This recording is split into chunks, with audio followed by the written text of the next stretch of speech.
সবাইকে স্বাগতম জানাচ্ছি কলিস রেসিপিতে। আবারও চলে এলাম আরও একটি নতুন রেসিপি নিয়ে। আমার আজকের রেসিপি ভেজিটেবল সালাদ, যা কিনা খেতে ভীষণ মজাদার, ভীষণ কালারফুল আর ভীষণ হেলদি। আশা করছি আজকের এই সহজ রেসিপিটি সবার ভালো লাগবে। তাহলে চলুন রেসিপিটি দেখে নিই। রেসিপিটি তৈরির জন্য প্রথমে এখানে আমি নিয়ে নিচ্ছি 1 কাপের থেকে কিছুটা কম শশা কুচি। শশাটাকে আমি কেটে ধুয়ে পরিষ্কার করে নিয়েছি। আর এখানে নিয়ে নিচ্ছি 1/2 কাপ পরিমাণ গাজর কুচি। গাজরটাকেও গ্রেটারের সাহায্যে গ্রেট করে নিয়েছি। আপনারা চাইলে আপনাদের পছন্দ মতো যে কোনো রকম করে গাজরটাকে কেটে নিতে পারেন। তারপর দিচ্ছি 1/2 কাপ পরিমাণ টমেটো কুচি, আর টমেটোটাকেও একটু পাতলা করে স্লাইস করে নিয়েছি। দিচ্ছি 1/2 কাপ পরিমাণ বিটরুট। এই বিটরুটটা কিন্তু ভীষণ হেলদি, আর এই বিটরুটটা খেলে কিন্তু রক্ত স্বল্পতা দূর হয়। দিচ্ছি বেশ কিছুটা কাঁচামরিচ কুচি আর ধনিয়া পাতা কুচি।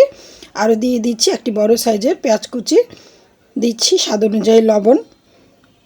এখন যেহেতু সবজির সিজন, বাজারে প্রচুর পরিমাণে বিভিন্ন রকমের কালারফুল সবজি পাওয়া যায়, যা কিনা ভিটামিন মিনারেলসে ভরপুর। তাই চাইলে আমরা খুব সহজে অল্প কিছু উপকরণে ঝটপট এই সালাডটি তৈরি করে নিতে পারি। আমি যা যা দিয়েছি তাই দিতে হবে এমন কোনো কথা নেই। আপনারা আপনাদের পছন্দ মতো যে কোনো রকমের ভেজিটেবল দিয়ে এই সালাডটা কিন্তু তৈরি করে নিতে পারেন। তবে এই সালাডটি কিন্তু ভাত, পোলাও, খিচুড়ি, বিরিয়ানি যে কোনো কিছুর সাথেই খেতে ভীষণ টেস্টি হয়।